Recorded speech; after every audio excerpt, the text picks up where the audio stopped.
जैसे आपने भी कहा था, ईगो को अगर हम इस तरह से देखें कि हमारे अंदर एक ये चीज है कि हम ये समझ पाते हैं कि हम एग्जिस्ट करते हैं, मेरी एग्जिस्टेंस है। तो हमारे अंदर जो जिसको हम ईगो कहते हैं, वो जो टेंडेंसी है, उन टेंडेंसीज को हम क्यों ना बायोलॉजिकली समझें। हमें जरूरत क्या है मेटाफिजिकल कॉन्सेप्ट में जाने की। जो उपनिषद जो बात करते हैं, या कहें कि जो बुद्ध की जो फिलॉसफी जो कहती है, जो ओशो भी कहते थे कि जीवन को होश में जीना है। उनके जो बाकी जो कॉन्सेप्ट है, वो चाहे वो ब्रह्म को लेकर समझाएं, चाहे वो अनात्मा को लेकर समझाएं, या उसमें पुनर्जन्म भी ऐड हो जाता है, उसमें आत्मा भी आ जाती है, वो सब चीजें को अब आज हमें हम उन्हें रीइंटरप्रेट करें या कहें कि हम उन्हें लेकर चलें साथ में, उसकी जरूरत नहीं है।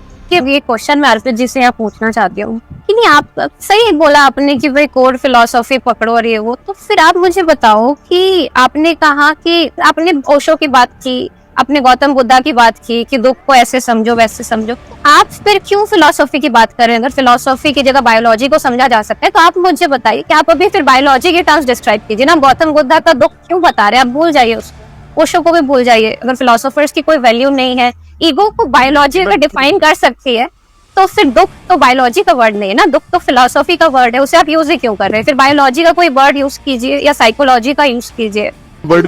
ओशो को कोट करने की जरूरत नहीं है कि आपने कहा कि आत्मावलोकन से समझे, तो आत्मावलोकन तो फिलोसफी का कॉन्सेप्ट है, आप उसकी क्यों बात कर रहे हैं? फिलोसफी का कॉन्सेप्ट जो आपने बोला कि खुद को समझो, दुख के बारे में, ये सब ठीक, ये एक बेटर होने की बात करते हैं। जो साइकोलॉजी वाले हैं वो भले ही आसपास की चीजों को ऑब्जर्व करने की बात करते हैं, लेकिन ये जो मैंने कहा कि कॉन्शियसनेस को ऊपर उठाना, जिसे मेडिटेशन बोला जाता है, इसकी बात साइकोलॉजी में नहीं होती, ये बस फिलोसफी के अंदर आती है ये बात, और ये मेटाफिजिकल नहीं है।